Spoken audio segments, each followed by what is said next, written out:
அறிவியல் வரலாறு படைத்த விஞ்ஞானிகள் இனி பெட்ரோல் டீசலுக்கு அடுத்த நாட்டிடம் போகவே வேண்டாம். பெட்ரோல் டீசலுக்கு மாற்றாக தூய்மையான எரிபொருளை உருவாக்க உலக நாடுகள் தீவிரமாக ஆராய்ச்சி செய்து வரும் நிலையில் அந்த போட்டியில் இந்தியா மிகப்பெரிய அறிவியல் சாதனையை நிகழ்த்தியுள்ளது. இதுவரை எந்த நாடும் செயல்படுத்தாத தொழில்நுட்பத்தை தமிழ்நாட்டின் கல்பாக்கத்தில் வெற்றிகரமாக செயல்படுத்தி உலகின் கவனத்தை இந்தியா தன் பக்கம் திருப்பியுள்ளது. இந்த புதிய கண்டுபிடிப்பு எதிர்கால எரிசக்தி துறையில் இந்தியாவை முன்னணி நாடுகளில் ஒன்றாக மாற்றும் என்று விஞ்ஞானிகள் நம்பிக்கை தெரிவித்துள்ளனர். இந்தியாவின் அணுசக்தி ஆராய்ச்சியில் மற்றொரு மைல்கல்லாக கல்பாக்கத்தில் உள்ள இந்திரா காந்தி அணு ஆராய்ச்சி மையம் அணு உலையிலிருந்து கிடைக்கும் வெப்ப ஆற்றலை பயன்படுத்தி ஹைட்ரஜன் உற்பத்தி செய்யும் உலகின் முதல் பரிசோதனை மற்றும் செயல் விளக்க நிலையத்தை வெற்றிகரமாக செயல்பாட்டுக்கு கொண்டு வந்துள்ளது. இதன் மூலம் அணுசக்தி துறையில் இந்தியாவின் தொழில்நுட்ப திறன் மீண்டும் உலக அரங்கில் நிரூபிக்கப்பட்டுள்ளது. இந்த திட்டத்தின் முக்கிய சிறப்பம்சம் ஃபாஸ்ட் பிரீடர் ரியாக்டர் எனப்படும்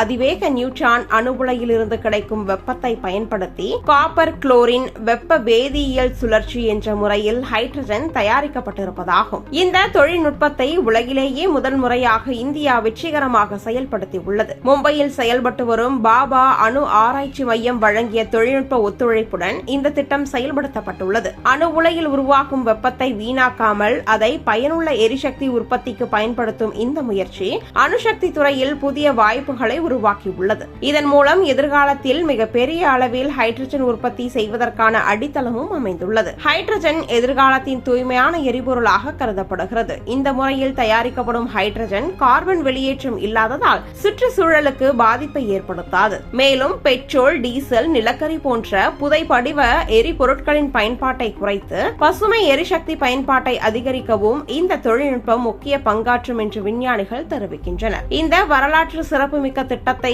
அணுசக்தி ஆணையத்தின் தலைவர் டாக்டர் அஜித் குமார் மொஹந்தி தொடங்கி வைத்தார். நிகழ்ச்சியில் IGCAR இயக்குநர் ஸ்ரீகுமார் ஜி பிள்ளை மற்றும் பல்வேறு மூத்த விஞ்ஞானிகள் கலந்து கொண்டு இந்த சாதனையை பாராட்டினர். இந்தியாவில் அறிவியல் திறனை உலக அரங்கில் உயர்த்திய இந்த முயற்சி அணுசக்தி துறையின் நாட்டின் முன்னேற்றத்தை மேலும் வலுப்படுத்தும் என்று அவர்கள் தெரிவித்தனர். கல்பாக்கத்தில் தொடங்கப்பட்டுள்ள இந்த புதிய தொழில்நுட்பம் இந்தியாவின் எரிசக்தி தன்னிறைவு இலக்கை அடைய உதவுவதோடு மட்டுமல்லாமல் உலகளாவிய பசுமை எரிசக்தி மாற்றத்திலும் முக்கிய பங்களிப்பை வழங்கும் என்று எதிர்பார்க்கப்படுகிறது. எதிர்காலத்தில் வாகனங்கள், தொழிற்சாலைகள் மற்றும் பல்வேறு துறைகளில் தூய்மையான ஹைட்ரஜன் எரிபொருளின் பயன்பாடு அதிகரிக்க இந்த சாதனை ஒரு முக்கிய திருப்புமுனையாக அமையும் என்று அறிவியல் வட்டாரங்கள் நம்பிக்கை தெரிவிக்கின்றன.